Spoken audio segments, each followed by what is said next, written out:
I'm joined today by Kerry Morgan, our Regulatory and Compliance Lead.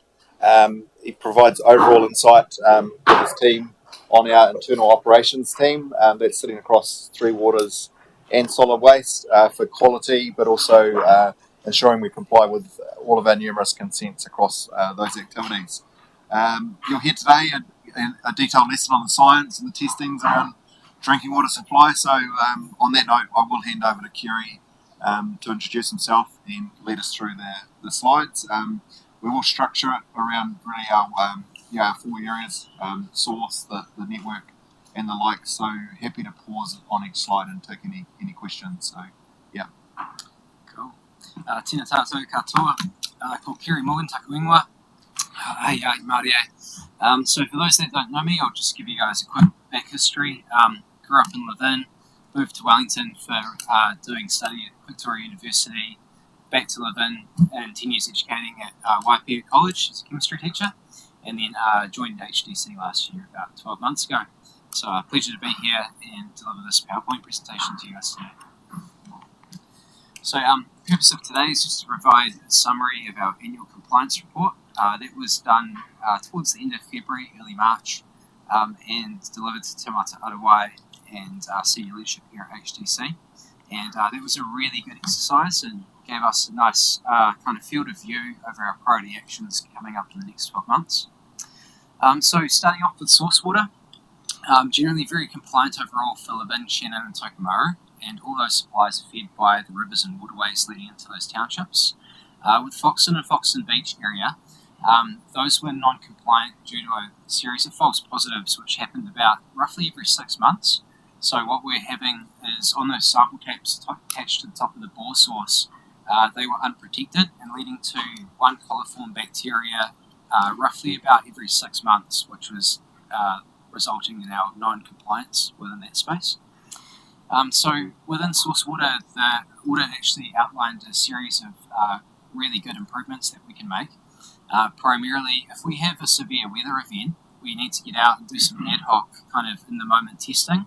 Now, most of our water plants, if not all of them, shut down when we have high turbidity events. So my team would be looking to go out there when the plant's under duress with high turbidity but not shut down, so that we can do some kind of like emergency testing and set that up on a schedule when those weather bombs do hit. Furthermore, a source water monitoring regime has been created to better monitor for cyanobacteria, and what we've noticed in the local water space across the country is that those cyanobacterial blooms can happen in the middle of winter when they're least expected.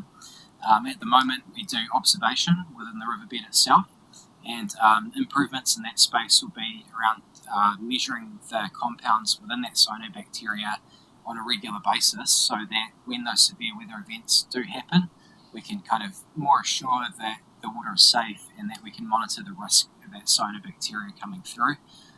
The treatment options at all our water plants take care of a lot of the risk out of that cyanobacteria, so a lot of it's taste and odour, but good to get a monitor and more eyes in that space as we move forward. Radiological testing has just been carried out with every single water source, so the 5 Foxton and Foxton Beach bores and the 3 surface waters running into our water plants. I've tested alpha and beta particles, which are radioactive particles there, and with the more dangerous alpha particles, they're less than detectable levels. Our beta particles range from about 0.37 to 0.5, which is well under half our maximum acceptable value, and the World Health Organization recommends that there's no action needing to be taken until those particles reach around about 1 becquerel per litre. So we're running well under half of that, which is really good. Can you explain, Kerry, a little bit around what that actually means? So in terms of where would these particles come from? A little bit more context around that. Yeah. For the viewers online. So essentially, some of these compounds will come from carbon-14, which naturally occurs in the environment, or tritium, which is heavy hydrogen. So that's formed in the upper atmosphere. So there'll always be a baseline of beta particle, whereas the more harmful ones from alpha particles can be from radioactive decay, things like cesium and thorium and uranium decaying, and we haven't detected any of that so far. So we're sitting in a really good place with radiation, and nice to reboot that testing. It's been around about maybe 6+ years since that's been carried out, so that was timely. So once again, the Foxton area, as I mentioned before, we're having issues on 2 bores there, Ladies Mile and Flagstaff. Every 6 months they'll pick up between 1 and 3 coliform bacteria, and that's due to no sample boxes on the sample taps themselves. So we went out last year and had a little observation when this one of these events happened, and one of the issues that we had was that there was vegetation overgrowing that sample tap, and birds in the area doing droppings on that sample tap too. So what I've just actually done in the background in the last couple of months is organised for 5 metal sample boxes to be fabricated, and they're being made and delivered as we speak. So they'll be going in really, really soon, and that should tidy up that false positive error that we've been having there. So we're only getting 1 false positive on 1 day every about 6 months, and if it was a groundwater contamination issue, would have regular failures in that space. So I'm pretty confident that it's just essentially a lack of sample box around those sample taps, so nice to tidy that up. One implication that does have at the Foxton Beach area is that because we have to prove 1 full year of clean sampling, and we can't do that, we had our last positive around about December, January up there. That means that we've got 24 months to kind of prove compliance, and we can't do that before the middle of this year. So around about June this year, we will drop down to a class 2 source water because of that false positive. And what that means is that the water plant itself will have to bump up the treatment from a 2.5 log to a 3 log. And the process is in place to do that at the moment, which is a huge relief for me. So George's team and the Minor Projects team are installing a UV reactor out there, which will allow us the 3 log compliance to be tickety-boo by the middle of the year when we hit rubber hits the road down the track. So effectively, because of that false positive, it's going to take time to get that big backlog of testing underway. So in order to counteract that, we're putting an additional safeguard in at the water treatment plant in terms of a UV unit. So effectively, overall, once we prove that there's a false positive, and we actually have the upgrade at the treatment plant, it gives us that much more certainty around the drinking water quality. So it's an additional layer, in addition to the chlorination, that we've got that UV in place as well. Yeah, so it's a double-pronged approach. We've got high levels of treatment at the plant going in time to allow for compliance, and also prevention of any of those false positives coming through. We should have a class 1 source water there, which is a really high-quality source water, 30 metres down a deep bore, and fully sealed bore. So we should be really, really good and looking confident in that space moving forward, and still compliant from June onwards. Any questions on source water? Yeah, just on that extra treatment, that UV treatment, Kerry. None of that involves extra chemicals. Just blue light. Yeah. Under about 380 nanometers down to about 270. They use UVA, UVB, and UVC, and that kind of gets higher in energy as it goes towards C. So what that does is it breaks essentially the DNA band of any bacteria or protozoa, blasts their cell walls open, and kills more or less everything in the system. It's really good. Yeah, noting that as a backup treatment, that there's actually primary processes in place already to get compliant drinking water. So it's that additional layer of security.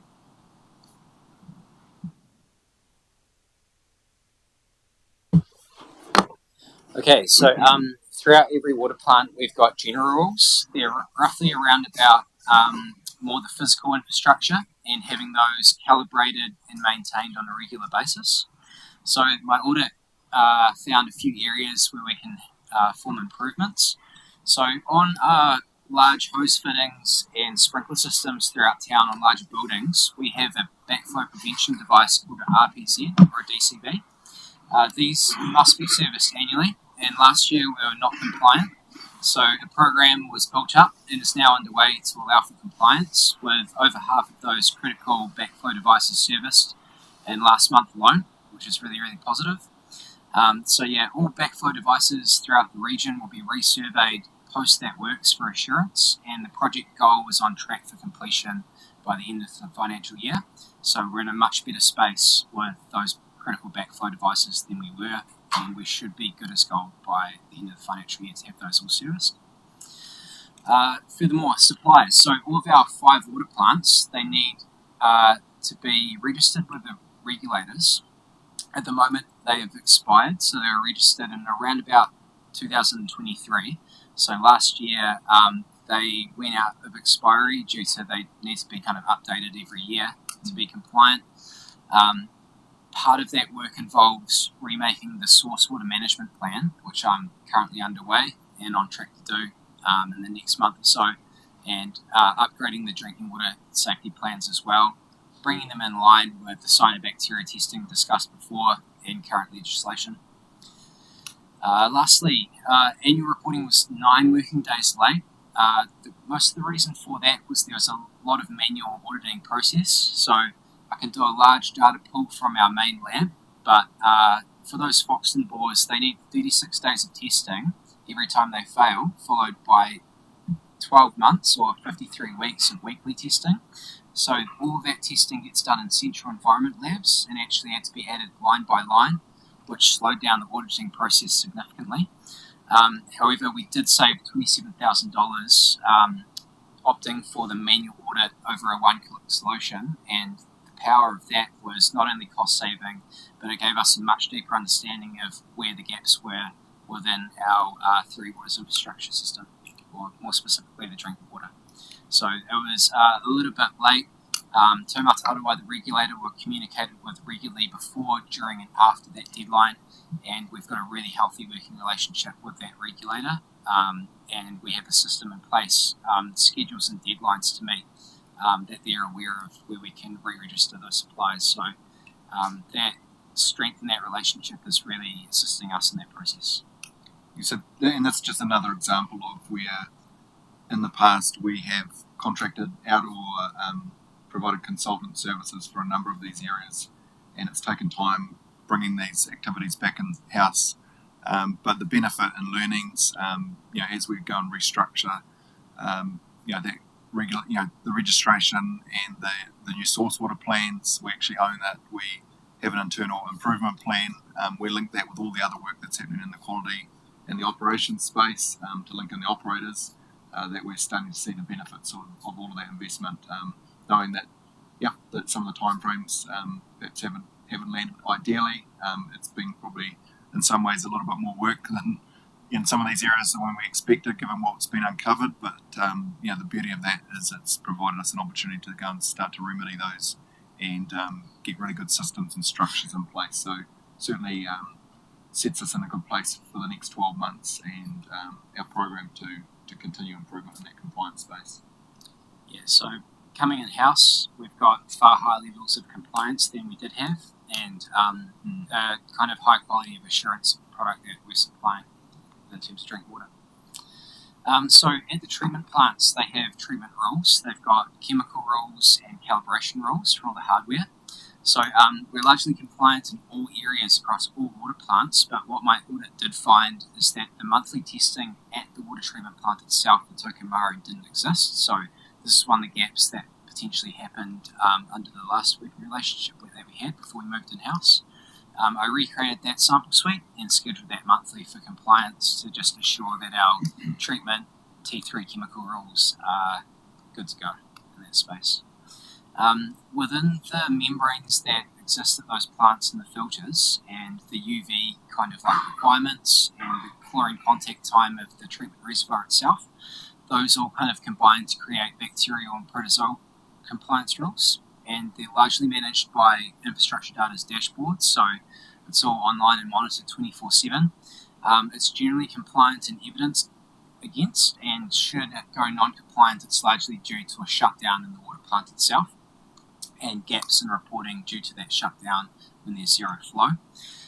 So we evidence that against the dashboards accordingly, and that allows for compliance. Bacterial compliance is monitored continuously day to day, as is by the local waters team, and we oversee all of those kind of on a weekly basis to make sure that we're always compliant with our membranes, calibration events, and any protozoal UV rules that are in place. Any questions around treatment before we move on? No, I did have a question though around the water supply plan, was it? Source water management plan. Who's involved in that?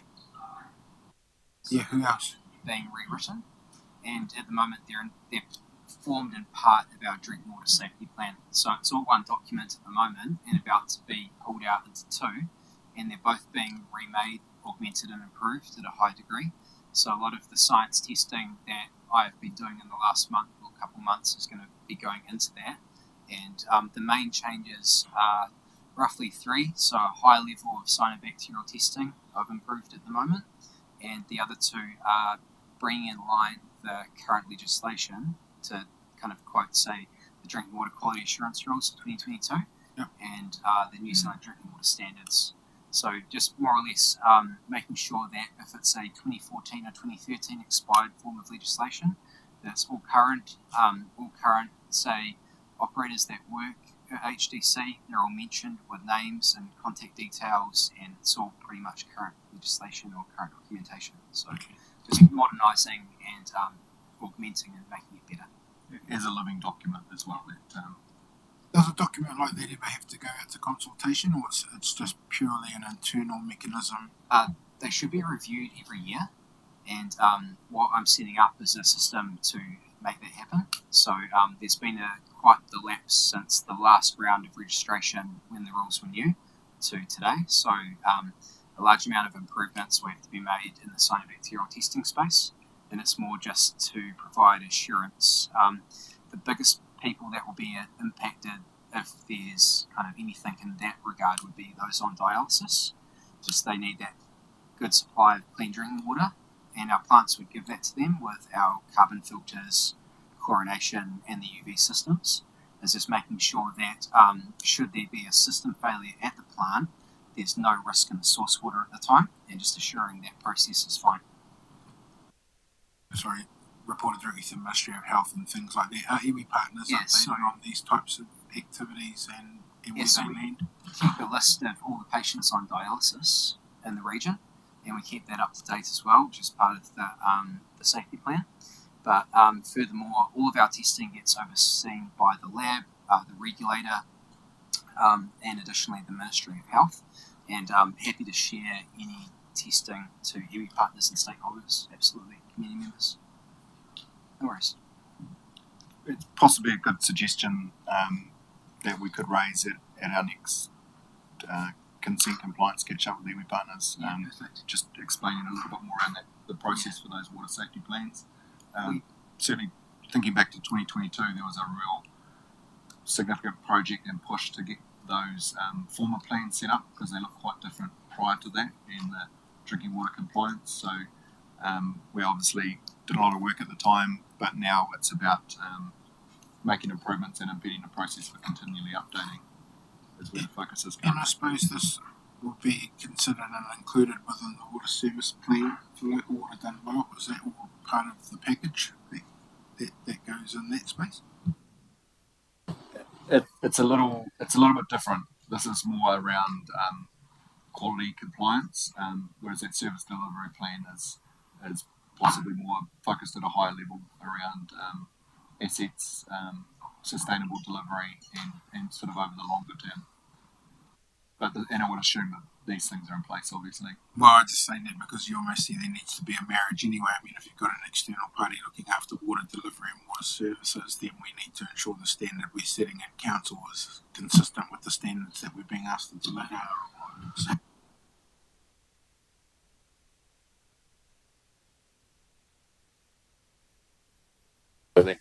But likewise, happy to share any weekly reports or monthly reports, contacts and emails would be great. Okay, so the last set of rules are our reticulated water or our distributed water, which is kind of like our endpoint at the tap. Now, one area that we have issues with is the lower flow sections of Foxton Beach. For instance, the north section of Marine Parade. We've got a large amount of holiday homes and batches out Foxton Beach, and the population there tends to double in the holiday season. So when it pulls back from that and people return to work, essentially we've got low-lying areas of the reticulation network that have formed sediment over the years. aside from that, the holiday homes not drawing any water of those sections lead to stagnant water or low flow water, and we tend to have similar issues to Palmerston North, where the rule of 0.2 milligrams per litre of chlorine residual in the water itself to perform residual disinfection is a little bit low. So we want to go no more than 0.2 milligrams per litre, and we want 85% of the month's tests to be at that or more than that. Now at Palmer Road in Foxton Beach, we're normally always compliant with that 0.2 mg per litre rule. At the boat club and the surf club, those lower flow sections right at the endpoints, we tend to have issues maintaining that 0.2 mg per litre, and would be around about 0.1 mg per litre at those sites for around about 50% of the month, which is quite the challenge. So to mitigate that issue, quite often what we'll do in the compliance team is queue up flushing of that endpoint of the network to freshen up the supply, blow out any sediment build-up in those pipes, and essentially bring the chlorine levels up to that 0.2 mg per litre standard. If you don't do that flushing program correctly though, if you've got looped sections of mains coming in, essentially you lose about 60 or 80% more water and you won't achieve scouring velocity. So I've implemented an SOP now that describes the process of flushing the pipes more clearly, where you've got just one line leading into that flushing section, and that will achieve a better scouring velocity of those sections, which should allow the chlorine to be staying in the water supply, providing that residual disinfection and not being chewed up by the biofilm accumulating as it does in all our water pipes in all areas.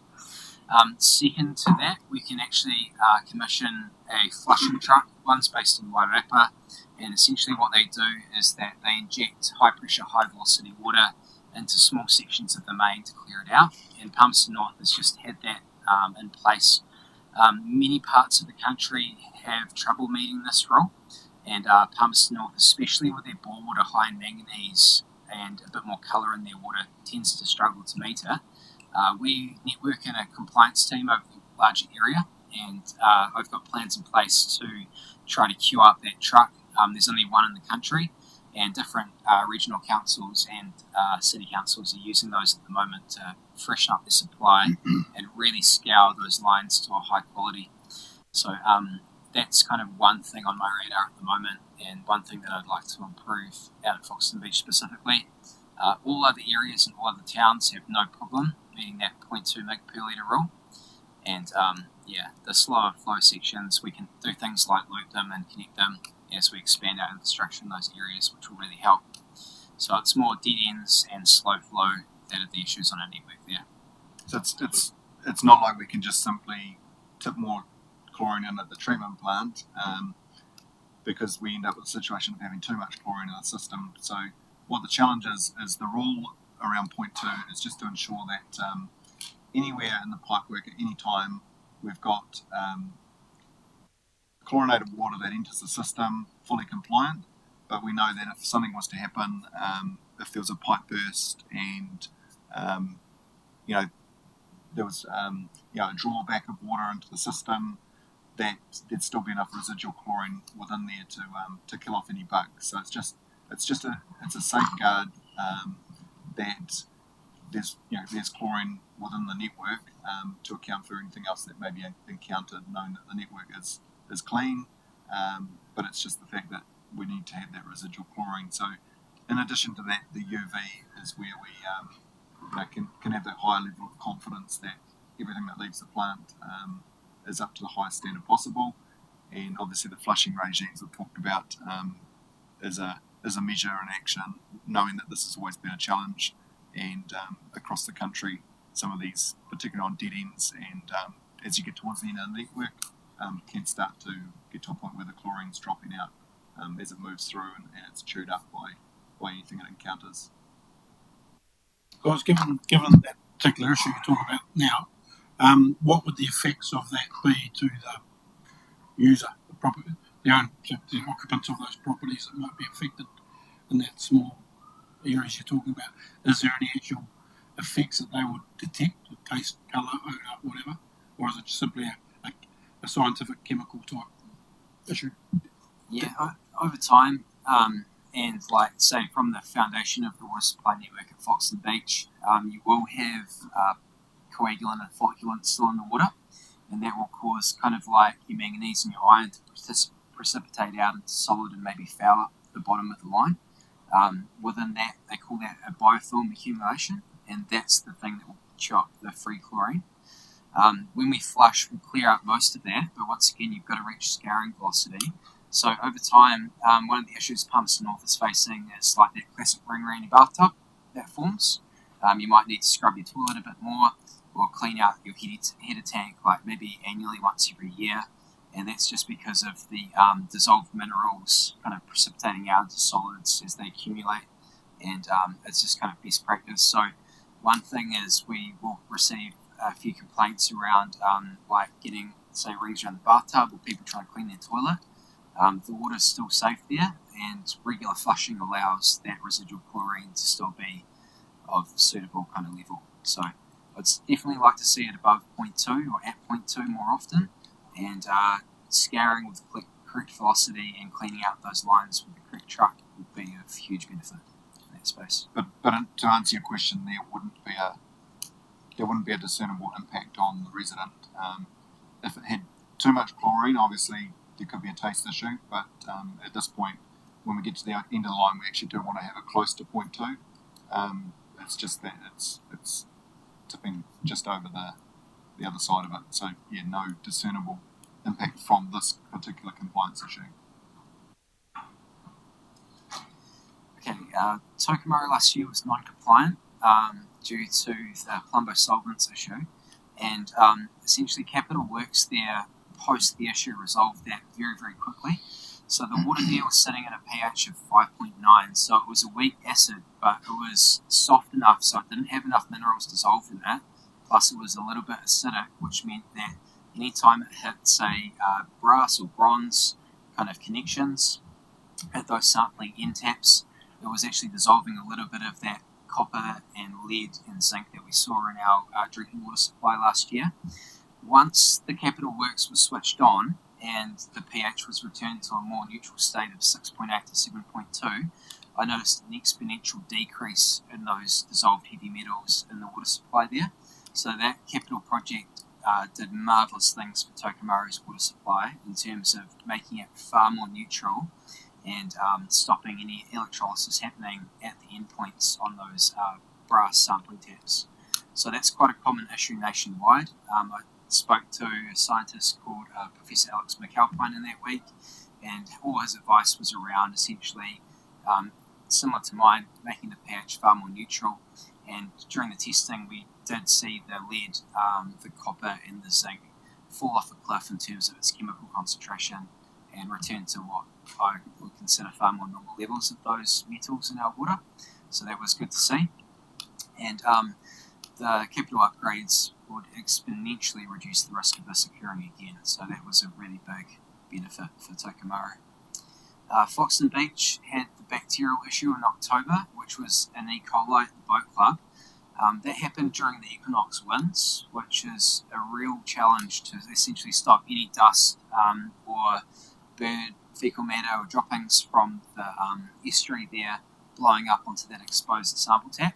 So sometimes it only takes 2 seconds after you've flamed the tap to sterilise it to get that 1 or 2 bacteria on there and give us a false positive. Further testing of that distribution network confirmed that the water was safe and that it just was a false positive, but we have to treat all those situations as serious until we can confirm that. And once again, it kind of speaks volumes to the fact that those sample boxes are really important. Flaming correctly is really important too, and if you can't flame, sterilisation techniques such as isopropyl alcohol can be used as a bit of a fail-safe. So just stepping up in terms of sampling technique was my recommendation in that space and seems to have made a big difference. Okay, so steps after the audit. We've got the UV compliance out at Foxton Beach, increasing the quality of our treated water to go from 2.5 log to 3 log, so we get an improved treatment at Foxton Beach, allowing for compliance of our source water there if it is deemed Class 2, which it will be in June this year. The drinking water safety plans and the source water management plans are being augmented to a very high standard, and a lot of high-end chemistry is going into those in regards to testing. Supplies will be re-registered by our November deadline this year, which is the final time registered councils can re-register their supplies. So we've got around about 6 months from now, a little bit less to get those finished and online. Strong relational work, partnering and forming a working relationship with our regulator, Taumata Arowai, is what's allowed for a high trust model and transparency. I'm always very open with what I'm finding out. I always communicate to the regulator and inform them of my scientific steps going forward, and I've got quite a good, healthy relationship with Taumata Arowai because of that. The gaps identified during audit have provided really clear priorities for our compliance team and our wider engineering team in terms of next steps to provide assurance of our drinking water supplies.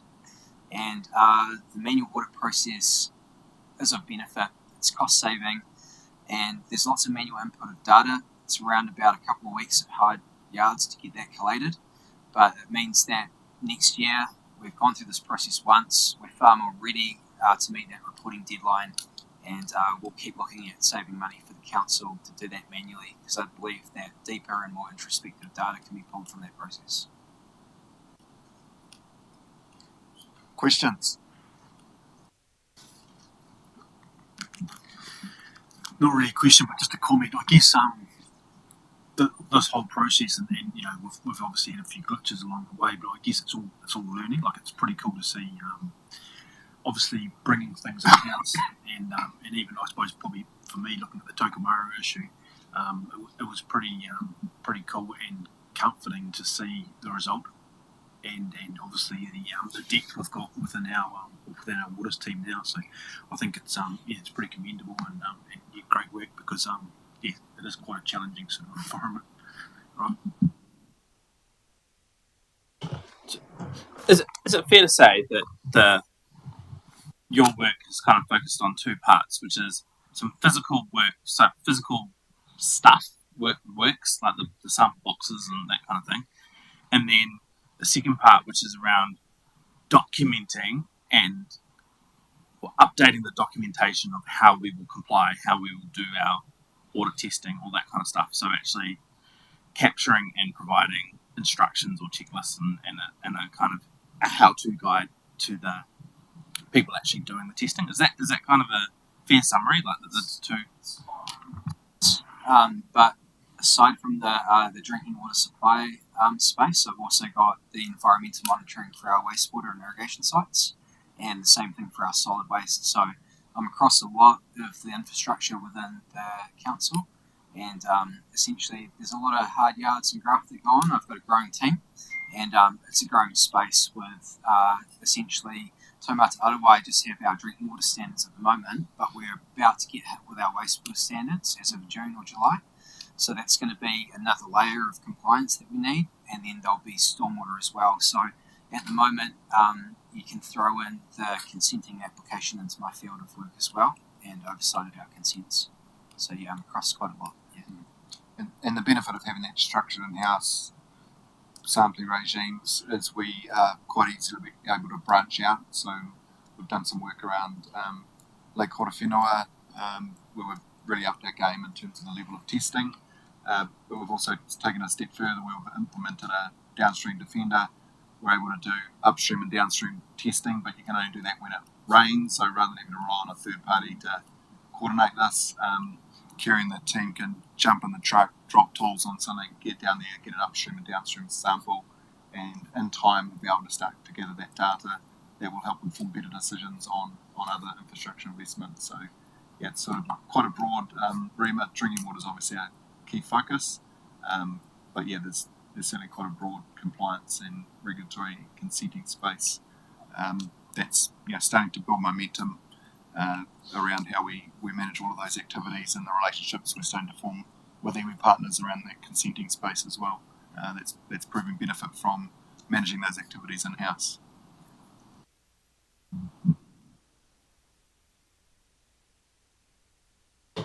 Thanks, Daniel. Thanks, Kerry.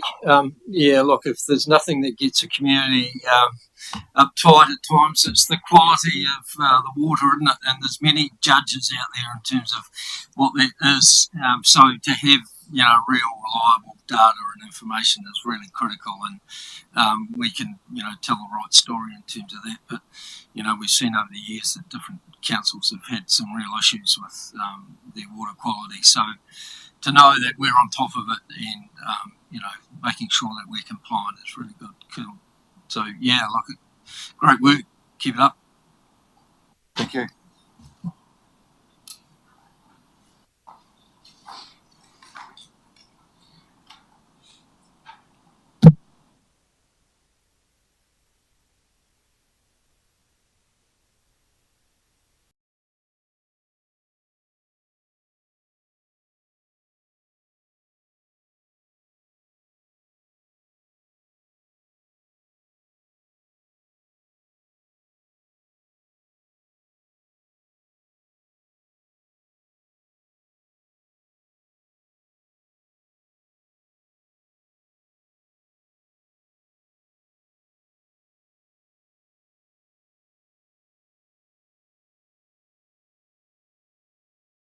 Today's presentation is to just run through what we know, so really in that informing space, highlight some key areas of interest, including the associated National Direction Reform Program. And we'll start to introduce some of the possible impacts for Council, including District Plan Work Program, and impacts on the community, sort of as best we can at the moment with the information that we've got. And to just help you get familiar with the content and the likely direction of the legislation that will follow this blueprint document, as we anticipate that there'll be some submission opportunities coming up. But as we have experienced in the past, those are usually very tight timeframes, and so want to have you as prepared as possible so that we can make the most of those opportunities as they arise. So as I work through the material today, sort of the questions for you are really in that space of informing. So does the information covered today give you enough information about reform? Just with that balance of we don't actually know that much yet. So there'll be a limit to how much more information we'll be able to share.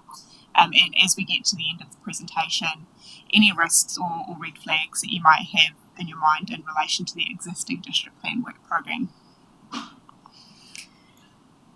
So what we have in front of us at the moment, released back in March of this year, is a document called RMA Blueprint, or Blueprint for Resource Management Reform, and that starts to set the scene for what a replacement piece of resource management legislation could look like.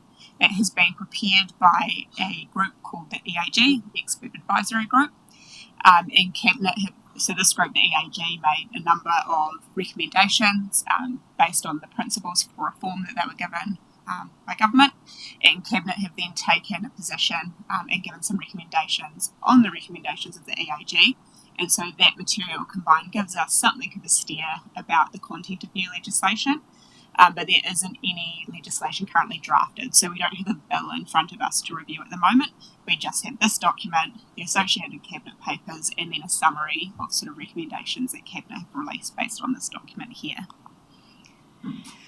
So you might be sitting here feeling like we've had something like this conversation before, and you wouldn't be wrong. The RMA has been hotly contested over many years, especially the last sort of 5 or 6.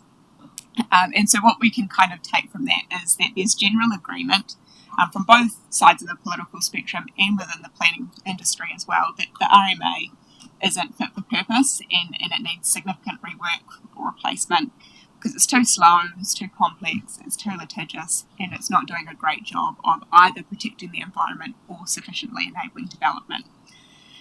So where things sort of have progressed over the last 5 years is it kind of all kicked off with a document called the Randerson Report back in 2020, and that was a full-scale review of the RMA, and the resulting recommendations from that report led to the replacement RMA legislation that the previous government introduced. That was the Natural and Built Environment Act and the Spatial Planning Act. And then those 2 pieces of legislation were to be later joined by a Climate Change Adaptation Act, but that didn't make it through the process before elections. So not long after the RMA was originally repealed and these two replacement pieces of legislation came in, we had a general election, the coalition government was formed, and they included in their 100-day plan that they would be repealing the replacement NBEA and SBA legislation, reinstating the RMA as an interim measure while they got underway with their own rework of what the resource management system would look like. And that is basically the background to the document that we have in front of us today. So the coalition government have indicated resource management reform will occur in 3 phases. The first being that repeal of the previous replacement legislation, that's happened. Phase 2, which was to introduce fast-track consenting legislation, which has happened. You might remember the submission that we made on that a little while ago. To make some more targeted changes to the RMA, which is underway in various stages. They tend to impact the regional council more than they do us. And then a review of the existing national direction. So that's the existing package of national policy statements and national environmental standards that all district plans, regional plans, and regional policy statements have to be consistent with. Now, the EAG report and the information that Cabinet have released since then has indicated that they are changing that approach. So they're not going to do a full-scale review of national direction. They're going to do a more focused review of national direction and then review the remainder of it alongside this drafting of the replacement legislation. But I'll dive into that in a little bit more detail towards the end of the presentation because there are some in that sort of sprint stream, I suppose you could call it, that will be relevant for us. Yeah. Before we go in there, though, I'd really like you to just tidy up some stuff for me around the words you used, being it slow, complex, costly, doesn't support the environment. Why is that? Why did the RMA not work, and what were the main reasons why? So those words have come from things like the Randerson report and the EAG report, who both use that kind of language. In my view, some of the aspects of the system that haven't worked particularly well, and I say this as a planner who's worked in both consenting and in plan making and policy making, is that the process has become extremely litigious, like lots of appeals to the Environment Court that don't necessarily then result in better outcomes or better practice. In my sort of 10 years or so of practicing as a planner, I've seen planning reports double, even triple in size. And I don't necessarily know that has translated to better environmental outcomes. It's more just having to, I guess, account for every possible eventuality within your report. I think the other kind of key aspect of the RMA being not fit for purpose is that it encourages practitioners to focus almost solely on mitigating adverse environmental effects instead of thinking about how development or regulation can lead to good outcomes. And so, I think you could almost call the RMA a reactive piece of legislation in a sense, in that we're trying to just prevent negative things from happening rather than focusing on how we can enable good things to happen instead. The RMA also hasn't done a particularly good job at enabling or encouraging things like spatial planning, which is where we get those really good benefits in terms of integrating our land use and our infrastructure planning in a longer term sense. So those would be some of the, I guess, the key failings in my view anyway. And given all that information, we wouldn't be giving consents based on that, on everything you've identified there, or we still issue consents? I'm not quite sure I understand the question, sorry. Can you say that again? Well, I mean, there's a lot of complexity in there and a lot of compliance stuff, but so does that mean we haven't issued consents based on these things, or have we still progressed with consents even knowing that these factors aren't being rightfully considered? So we can only consider the relevant tests within the RMA when we're deciding whether or not to issue a resource consent. So, for example, we can only assess, is this activity going to have a more than minor adverse effect on the environment? It doesn't allow us to do things like, is there actually a better alternative to this? It doesn't allow us to, and depending on the nature of the activity in terms of what activity status it is, sometimes we have very narrow matters that we're allowed under legislation to consider. And so if I give an example, like for things like controlled and restricted discretionary activities, you have to limit your assessment to the specific matters that are outlined within the planning document. Even if there are other environmental effects that maybe weren't anticipated at the time you drafted your plan. District plans typically have a lifespan of 10 years, but as we know, the nature of activities and the nature of development can change significantly during a 10-year period. And you'll know from things like Plan Change 4 how long and how expensive plan change process can be. So our ability to sort of pivot and respond to either environmental effects that are arising from activities that maybe we didn't anticipate at the time, or our ability to enable new activities that we do support and do want to have happen, but didn't anticipate at the time we drafted the plan, is quite difficult because of the time involved in plan preparation. So just if I'm following along the same line of logic, is there a risk under the new legislation yet to be developed fully for the public generally to shape final decisions? So I think in my read of what is sort of driving this reform package, the reform package is driven, and this is coming up in sort of subsequent slides, but is focused on enabling the enjoyment of private property rights, and it's also focused on streamlining and simplifying the resource management process. So I would say it's probably more likely that there would be a lesser role for direct community input to resource consent decisions, for example, than there is currently. So I haven't got to the content of the replacement legislation yet, and we're sort of just in that phase of acknowledging the failings with the current system. And probably what I want to highlight there is that is pretty well accepted across the board. So I think change is coming regardless of what the outcome of any future election might be, what the future of this reform package might be. We're not going to be dealing with the same old RMA because of the problems and the challenges that it's thrown up.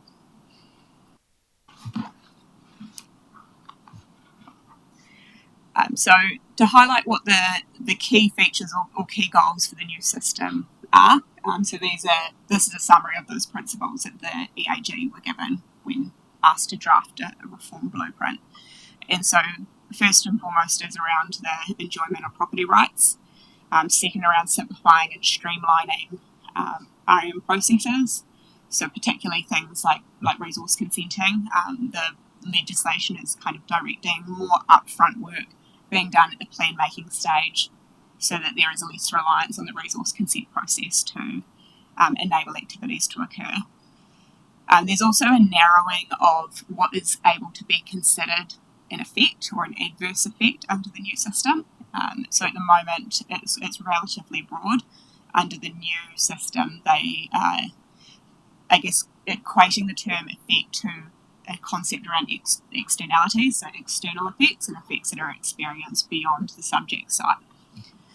We'll also probably see greater standardisation through the new system, and so we saw steps for that happening already with things like national planning standards that we've talked to about a few times, but that is expected to go a little bit further.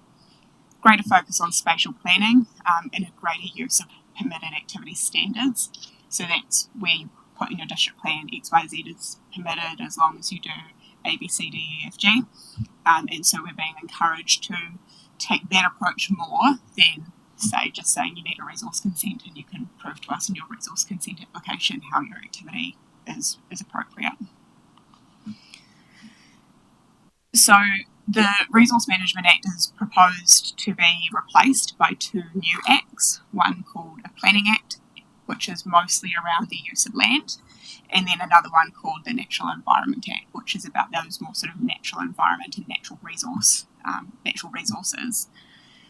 Under the new system, it's proposed that there will be a single regulatory plan per region, and that would be comprised of a regional spatial plan, a regional natural environment plan, and then a combined district plan. And so that combined district plan would be made up of chapters prepared by the various territorial authorities that existed within that region. A piece of information that I found quite interesting is that there is a proposal to introduce a national e-plan. this is I think that is actually really quite positive, because at the moment you've got councils all around the country have all purchased their own e-plans. We've just been through that process ourselves in the last sort of 12 months or so, and having a single national e-plan that everybody could utilise would probably have some efficiencies, both in a cost sense but also in a plan user sense as well, and that if you're a planning consultant who works across the country, you only have to get used to one platform effectively. Lauren, does that mean like in time, and I suppose it's irrespective of whether it's a national e-plan or a regional e-plan, but does that mean in time like we could use things like AI where someone puts in an application, AI runs it against the e-plan and identifies where it's non-compliant or where there's departure from the rules, and so it could actually really streamline the process so that we're not checking and validating stuff that meets the plan and it's really focused on the issues. Is that where we're kind of heading? Yeah, and I think we're heading in that direction regardless of whether we have a regional or a national e-plan.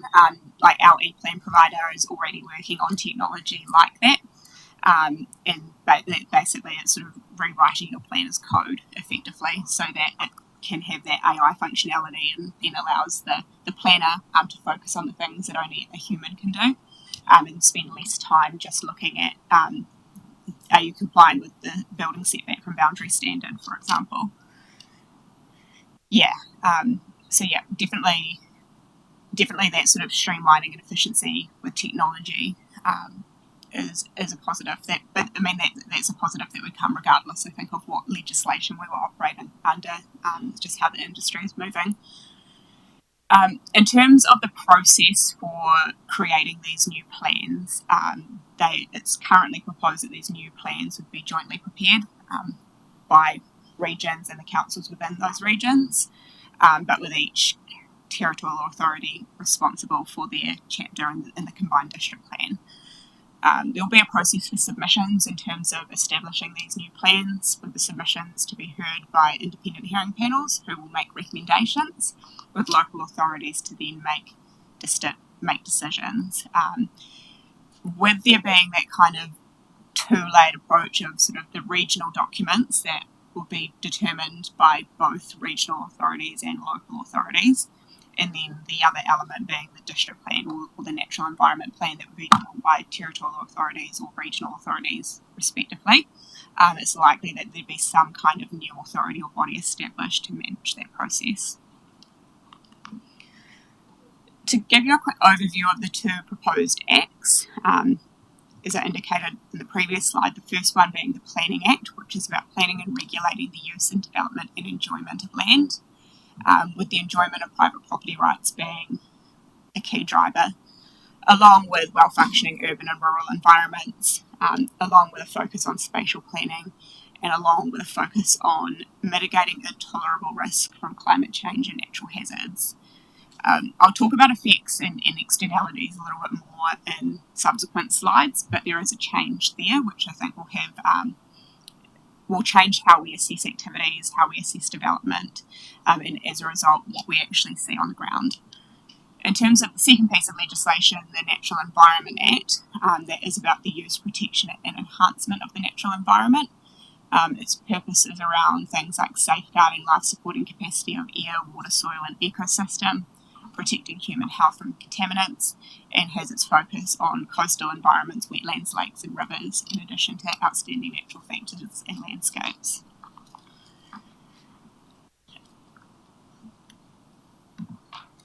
In terms of the overall structure and content of these new plans, as I mentioned, one plan per region, we are seeing a greater move towards more standardised zoning and provisions. Under the national planning standards that we have implemented for our current district plan, we've already taken the approach, we've been required to take the approach of selecting from a list of standardised zones, but the new system is looking like it will take that further in terms of specifying standard provisions to go with those zones.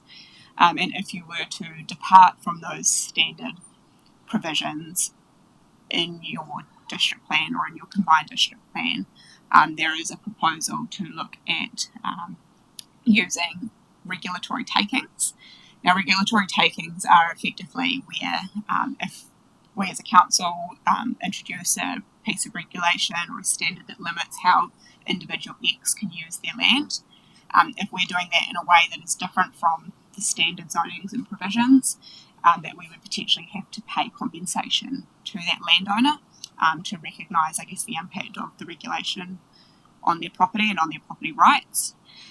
Interestingly, the legislation doesn't seem to apply for the converse. So if we rezone their land and increase their development opportunity, they're not required to pay us. So there is probably an element of socialising the costs and privatising the benefits of regulation. And as I've indicated, a greater reliance on permitted activities. It also looks like both controlled and non-complying activities will be removed from the new system. Those of you that were at the developer forum a couple of weeks ago might remember that Roger Trubridge was a little bit concerned about the reliance on permitted activities and the removal of controlled activities, about what that might actually mean on the ground. So that was interesting to hear that perspective from that crowd as well. So this is just a little bit of a side-by-side of the new system versus the old system. So at the moment, we have the Resource Management Act at the top. We have a package of national policy statements, national environmental standards, national planning standards, and then the New Zealand Coastal Policy Statement that feed into both the Horizons 1 plan and then into the various district plans that exist within our region. Under the new system, there'll be two pieces of legislation up the top, with a layer of national direction made up of NPDs, which is National Policy Direction, national zones and standards, various other regulations, and national environmental limits, which will largely exist under that Natural Environment Act. And again, I'll talk about those a little bit more as we move through. Yeah, I know you're coming to talk about the NPSs and MPDs, but in terms of the system, is there any indication at this stage around hierarchy to the MPDs? Because that's obviously been one of the issues for us as a district, where we've got multiple MPSs that conflict with each other, and the lack of hierarchy or the lack of prioritisation is a problem for us, because is there any indication that they're going to solve that through this structure? I don't know that the structure will resolve the issue, but there's certainly a acceptance of that being a flaw of the current system, is that we have national policy statements that at times conflict with each other, and then it's left to councils to reconcile that clash. And sometimes that then ends up, in front of the Environment Court, which is an example of the case where nobody's really winning there. So the EAG report acknowledges that clash and says that the new package of national direction will provide direction on what to do when there are conflicting priorities, but we haven't seen the detail of that yet. Probably what I would say is the fact that the national policies or the national direction package being reviewed as a whole instead of being reviewed and drafted one at a time makes it easier to do that.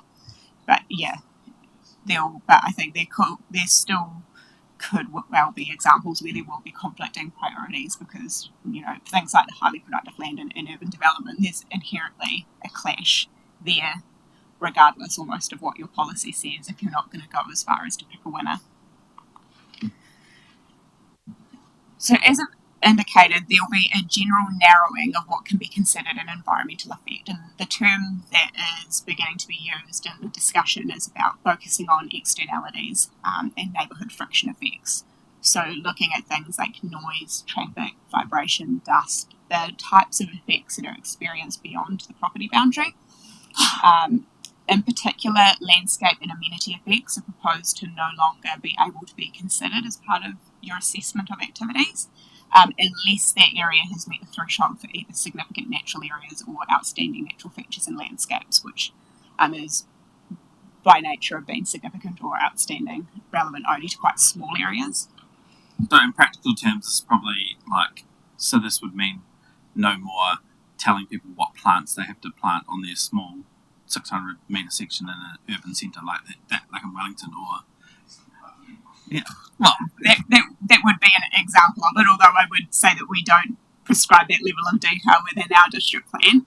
But another example of where a provision like that could have an impact is, for example, we require minimum outdoor living areas. Some district plans require dwellings to have minimum daylight standards in terms of how much daylight a bedroom or a lounge has. And so under this system, you wouldn't be able to assess those effects. Like you wouldn't be able to say you have to have at least an X outdoor living space per dwelling or anything like that. The idea being that ultimately the owner or the occupier of that dwelling chooses. But of course there is that element of luxury of choice. Not everybody has that luxury, and so what are the minimum kind of standards that are acceptable and appropriate to deliver both sort of flexibility and affordability while also maintaining sort of environmental based standards to allow people to have healthy living environments. The market will drive the outcomes, which David Allen absolutely agrees with that. Cool. There's also a goal of reducing duplication of regulation. So at the moment, a heritage is a good example of this, where heritage is currently managed both by district councils and by Heritage New Zealand. And so a recommendation that came out of that EAG report was that for those types of effects that are being managed by more than one body, should they just move solely to one? Cabinet is still exploring that as one of their recommendations that they haven't taken a position on. And I think, Heritage New Zealand, for example, being a nationwide body, would they be the ones who were best placed to manage local heritage? Or is it sort of preferred that it continues to be as it is right now, where sort of nationally significant heritage is largely driven by them and local heritage by council? Does that mean it'd be easier for us to cut down the trees on Oxford Street? Well, funny you mentioned that, because I've given that some thought. I think it's difficult to know based on what is out there at the moment. If everything that was currently protected in our district plan was to go straight to Heritage New Zealand on their protected list, I think it might make it harder, because ultimately we wouldn't be able to then propose to remove them, delist them, and ultimately it would be a national body that was making a decision on that. But if we were able to choose what listed heritage items got transferred to the new system and to the new body, then it might be easier. So it's almost like a dollar each way. It's anyone's guess how that might play out in practice. So individual property rights don't come into that sort of thing. It's a good question to ask, because of course with private property rights being the driver, one of the key drivers of this reform, there are some challenges in terms of regulation moving from local to national, and making that sort of, I guess, the gap between the person who wears the regulation and the person who administers the regulation potentially getting larger. I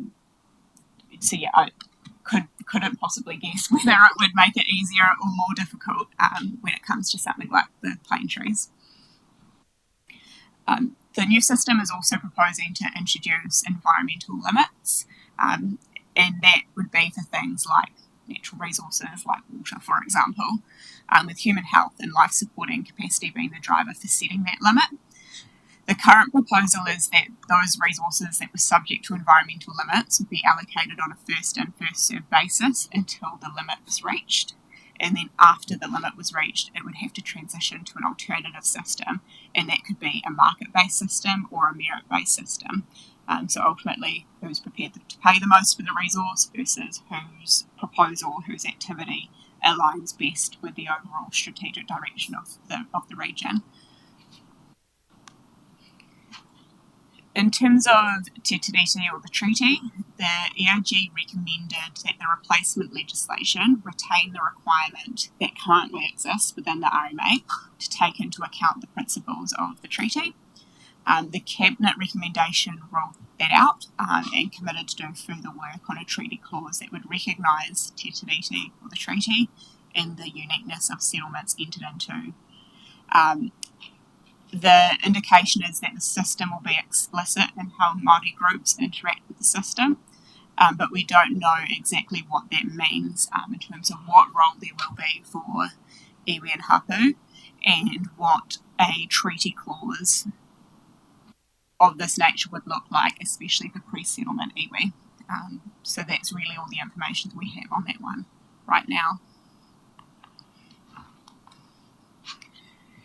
In terms of highlighting some other changes, the new system does propose an increase in monitoring the efficiency and the effectiveness of plan provisions, and taking a stronger evidence-based approach to plan making and resource consenting.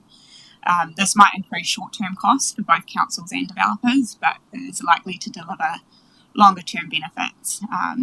And so I guess an example of that monitoring piece and how that might increase costs, particularly for developers in the short term, would be moving away from, say, a controlled activity subdivision to a permitted activity subdivision with a whole lot of criteria that the developer would have to meet at a point in time, and for us to be able to monitor and ensure compliance with that and recover the costs of monitoring compliance with that would likely have to impose a fee on that developer at this point in the process, where in the past maybe they wouldn't have had to pay it until this point in the process. There's also a proposal to set up something that is currently being called a planning tribunal, which would be an independent body to mediate disagreements between councils and other participants in the resource management system. So that would include applicants, neighbours, etc. And they would be able to make decisions on things like notification. And that's intended to be an alternative to something like the Environment Court or the High Court in a faster, cheaper, and less litigious or adversarial process to take. The current indication is that this planning tribunal would be set up in time for transition, but we don't know yet who would be on a tribunal, how local or not local they might be, what sort of speed or cost would be involved with using the planning tribunal. But as I say, it is expected to be in place in time for transition. In terms of monitoring and compliance, probably I've actually covered this based on previous slides, but there is a general, desire to see us moving from relying on the resource consent process to relying on permitted activity standards, which will result in an increase in monitoring and compliance. There is a proposal within the EAG's document that a new body for compliance be set up at a national level, but this will likely come after transition occurs because of how much work and research needs to go into setting something like that up. So don't know much more about what that might look like at the moment. Transition is expected to be pretty quick, with legislation with the bill expecting to be drafted sort of as we speak and to come out later this year, with the legislation to be passed mid-2026 and implemented from mid-2027. So given the amount of work that would be involved in that, I could foresee a pretty resource management heavy year between 2026 and 2027. So for those of you that are intending to be back in the next triennium, I think this resource management reform will likely be an area of focus. We expect that there will be processes for resource consents and plan changes lodged under the current system to continue, although there will likely be a date after which new plan changes can't be initiated.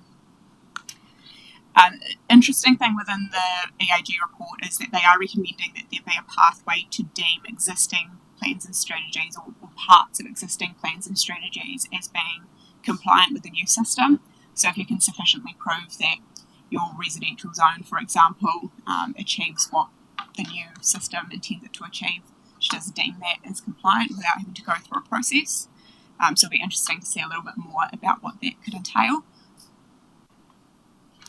So in terms of what this means for council, the first question probably is around what it might mean for district plan work that's currently underway. So things like the omnibus, the growth plan changes and wahitapu work. In terms of the omnibus plan change, so that covers things like those definitions, the development standards and the notable trees. In terms of definitions, there is a possibility that new definitions will emerge out of this new system and we might go back to having to rework district plan definitions. I probably think that's somewhat unlikely because the definitions that already exist under national planning standards are pretty generic. They're not particularly controversial. They're quite factual or reasonable, I suppose, in terms of how those terms have been defined. And we've talked a little bit about notable trees already. Growth plan changes probably align pretty well with the new system, given the system continues to have a focus on ensuring that there's sufficient land available for housing and business. The Waihi Tapu plan work is one that will be, it's difficult to anticipate how that will or won't fit with the new system, given the, I guess, direction that we have received around Te Tiriti or the treaty within the new system. There will be some question marks about how different the overall package of national direction might be. We'll talk about that in the next few slides. But really it will be around getting ready to input into the new system and being ready for the costs of the new system, although we don't have a great picture of what that will look like at the moment, nor of what support might be available to assist the transition. There is probably a piece to think about in the meantime about spatial planning and how much to do now. The Regional Horizons Regional Council have started conversations about spatial planning again since this document was released, given we now have that indication that spatial planning will continue to be a focus of the new system. But we'll need to think about what that spatial planning work could look like and how that might vary if we were looking north versus looking south. And then lastly is, what does this new system mean for our partnership with iwi and hapu? What it might mean for the community, and of course all these slides about what it means for who is somewhat speculative at the moment because we don't have a drafted bill in front of us and the devil will be in the detail, is that there is a chance, I guess, that greater standardisation will mean less local variability. That will have positives and negatives. There'll be some efficiencies to be gained from there, and as a result, I guess some reduced costs may be associated with plan making, but also less scope for communities to determine for themselves what level of development they think is appropriate within their context. The removal of amenity effects from the system will undoubtedly have an impact on how people experience their local environment, because they'll have probably less control or less influence over how tall someone can build, how close to a boundary they can build, some of those sorts of things. I mentioned a couple of slides ago that there was the ability to deem parts of existing plans as being compliant with the new system, and kind of related to that is, with the new system removing some things that we've currently regulated, like amenity effects, for example, is if under the new system those rules are deleted, what does that mean for existing resource consent? So if you're sitting there, you've got a resource consent that has conditions on it around amenity, do you then forfeit your resource consent so that you can just operate as a permitted activity under the new system and not have to comply with those conditions? And then what does that mean for your neighbours who have had that expectation around the type of activity that has been operating next door? And then lastly, at this stage is, what is the impact of unmitigated effects? In terms of that narrowing of what is considered an environmental effect in the new system, they are also proposing to increase the threshold of what can be considered an adverse environmental effect, so moving from a minor adverse effect to a more than minor adverse effect. And if a whole lot of people cumulatively create a minor effect, do those then all add up to a more than minor unmitigated effect? And then what is the community's expectation around that being addressed, and where do the costs of that fall? What the new system might mean for plan users. With the emphasis, I guess, on plan making up front, it means that plan users and developers probably need to participate in that process in a more intentional way than they have in the past, really think about how they want their activities and their future plans to be enabled. They might experience some more costs upfront in terms of moving from a controlled activity type system to a permitted activity type system. But then on the other side of that, they'll likely have more certainty over process and more flexibility to determine their own approach to development, particularly with that, I guess, reduction and consideration of amenity effects. And so, of course, there'll be developers who are very focused on wanting an attractive and saleable development, so will still choose to think about amenity. But there'll be other developers who will cut corners and want to deliver something at the lowest possible cost and not consider amenity at all. probably a couple of question marks around things like the impact of the approach to allocating resources. As mentioned a couple of slides ago, the first in, first served at the beginning, but then moving to a market or merit-based system. And so what does that mean for a plan user or a resource user if they come in when they either have to take that market or merit-based approach? And of course the impact of transition. These are significant changes. There'll be complexity, there'll be cost, and I could only imagine there'll be court challenges as well, and what that might mean for plan users during that interim period. So just to flash back to those phases of reform, phase 1, don't really need to talk too much about that, that's been done, and we've mostly focused on phase 3 up to this point. But I did just want to briefly focus on the phase 2, which is where they have announced, I guess, a rescoping of the review of existing national direction. So back in April, there was a statement around begin public consultation on national direction to unlock development in infrastructure, housing, and our primary industries. And then a little bit more detail to say that that would be around a national policy statement on infrastructure, renewable electricity generation, and a review of the electricity transmission national policy statement. A small review to the MPS HPL to remove Class 3 land from the MPS, and I've got a slide next that just highlights what that actually means for us. But that is something that we had asked for in our original submission on that national policy statement some years ago now. The indication is that a review of the national policy statement on urban development won't be included in this phase 2 review. It will instead be consulted on as part of that broader phase 3 review. And so probably my guess is that the phase 2 review is focused on some of the smaller detail type changes, with the more wholesale changes to be packaged up into the new system, primarily for efficiency senses. In terms of fresh water, there are some additional changes coming in the National Direction Refresh Phase 2 there as well. Just reminding myself of what that detail is.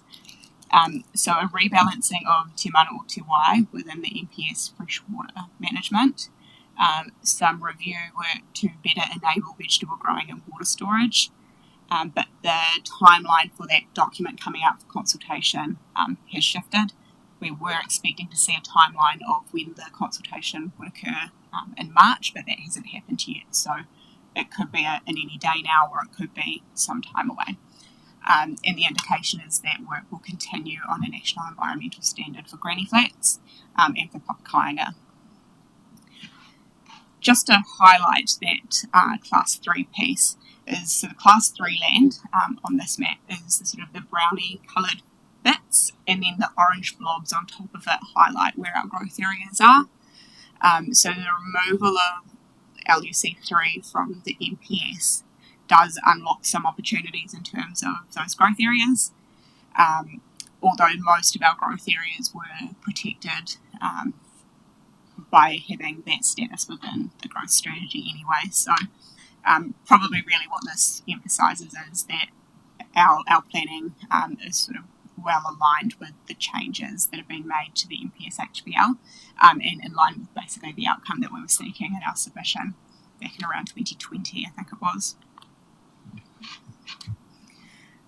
The Phase 3 National Direction Refresh, so that's the whole package of national direction that will be incorporated into the new planning system, is going to take inspiration from the Scottish approach, simplify, streamline and direct local government and decision makers on resolving competing priorities. So we hope that that new package will make it clearer about what we should do when there are policy clashes, but that's really all the detail that we have at the moment, so I'm unsure what that might look like in practice. As I indicated, the MPS UD will be consulted on as part of that broader package, along with a more wholesale review of the MPS on highly productive land. And then in terms of freshwater, that package is also to be reviewed under Phase 3 with a focus on, I guess, with a commitment being made to it having a collaborative engagement approach, but no detail about what that might mean in reality. Can I just ask, these are all national things we're talking about, but how do we align it with our own strategic district goals? Like, when I look at LUC 3, highly productive land, losing its classification, now being turned into growth land. Two questions I have there is, how do we identify growth land and what is it? Because all I see is parks and reserves. And do we have a plan to purchase land for growth, or are we relying on developers to purchase that land all the time? And I don't think it's all the time because of what I just said.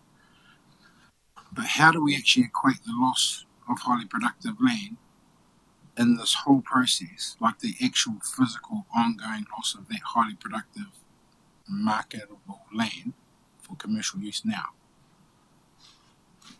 So historically, we've taken the approach of defining highly productive land as being class 1 and 2 land, not class 3. We're very fortunate in the Hurewhenua to have large amounts of class 1 and 2. So within our context, class 3 has had that, I guess, lower productive value associated with it. Class 3 land, I forget what the exact definition is, but it is acknowledged within the sort of the national classification and the definition of class 3 that it does have some constraints on its use. So that, combined with the fact that we have lots of class 1 and 2, meant that we've focused our protection on class 1 and 2. And also, if you go back to our map here, what you'll notice is, to explain this map in a little bit more detail, obviously the green area is the hill country, and then the coast is identified in the blue area. The white patches are the only patches of land within our district that are neither hill country nor coastal and aren't class 1, 2 and 3. And so what you'll notice is our towns and settlements are pretty much all surrounded by class 1, 2 and 3. We have a growing population and we have a national policy statement that tells us that we have to provide sufficient zoned land, or actually an oversupply of zoned land for housing and business. So within our context, it's not possible to do that without encroaching onto 1, 2 or 3. So it then becomes a question of almost of what is your least worst option. And so that's, I guess, to summarise it in a paragraph or two, why we've taken the approach of focusing our protections on class 1 and 2 and foregoing class 3.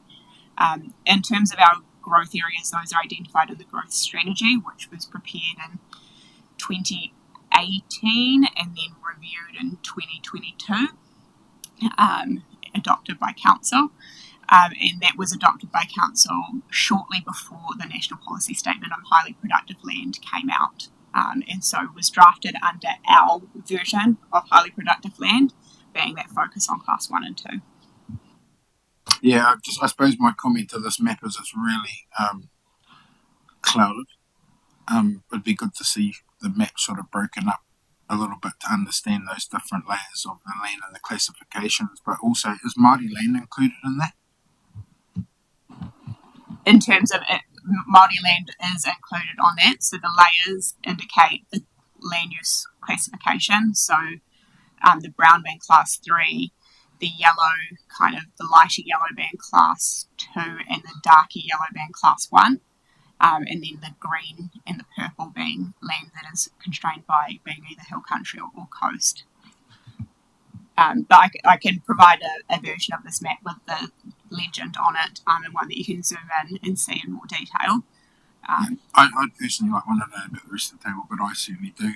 I also want to understand, Māori land is treated differently. It can be used differently. How does that factor into any of this? Yeah. Into resource management reform. We don't have that detail at the moment. All we have is, because we don't have a bill drafted in front of us yet, we haven't had that level of detail, so I suppose right now. The question that poses for me, though, is that who's making classification of land and under what sort of guise? Because Māori may determine that their land is actually class 1, but they don't have the same opportunity or potential to unlock it like many do in the district. So I want to understand how that's equated and how it's applied in these processes. But Justin, it'll still have the same class of land, whether it's 1, 2, 3, 4, 5, depending on who owns it. Yeah.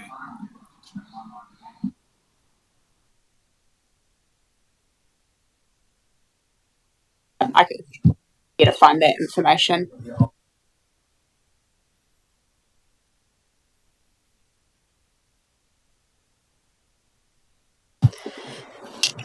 So really where we're sitting right now is with quite a lot of uncertainty still.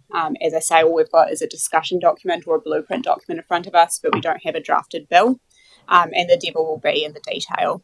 But to highlight some of the key areas of uncertainty will of course be around funding for transition, the role of local voice, the role of iwi and hapu, the possible impact of what local government in the future might look like, how cumulative environmental effects will be dealt with, and how regulatory takings will be provided for, because there is, of course, that risk of there being a financial impact on council if we impose restrictions on how people use land, and in most cases for good reason.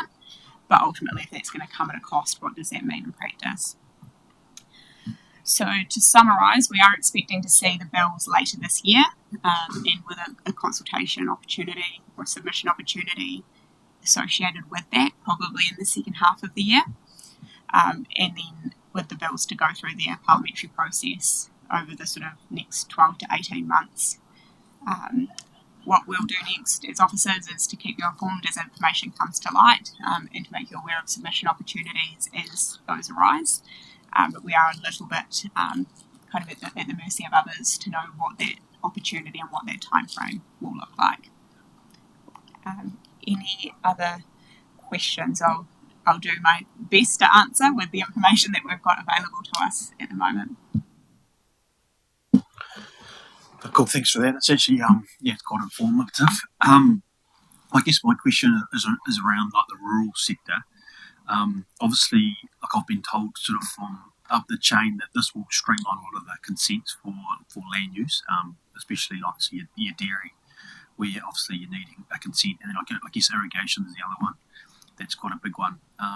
That should be covered and make things a little more user friendly in this sort of space. I think it will have the potential to make it easier in the sense of making expectations around resource use clearer. There'll be environmental limits that will be set at the national level, so that will be clearer. However, I think where it could be more difficult is if those environmental limits are reached, and there's probably a lot of parts of the country where we would be close to being at that environmental limit, particularly around water availability, is then if you're moving to a market-based or a merit-based system of allocating those resources, what that might mean for the plan user. On one hand, there's a pathway. On the other hand, it could be a really complicated pathway. So, yeah, I think obviously the intention is to make it easier, but the detail will be what really determines that, and of course the inherent kind of clash there is between people needing to use resources and resources being, in some cases, already over-allocated. Yeah, thanks. That was the point I was going to raise. It's all right. It's all good to want to make things easier for users, but if you don't have data to inform you that you can, then it's not appropriate. And because of the over-allocation in many areas already and non-compliance of many things across our work streams, this actually sends really worrying signals to me about ability to sidestep due process to get an outcome for a user. And it seems that the rights of users might supersede the rights of actually our community and what they actually need.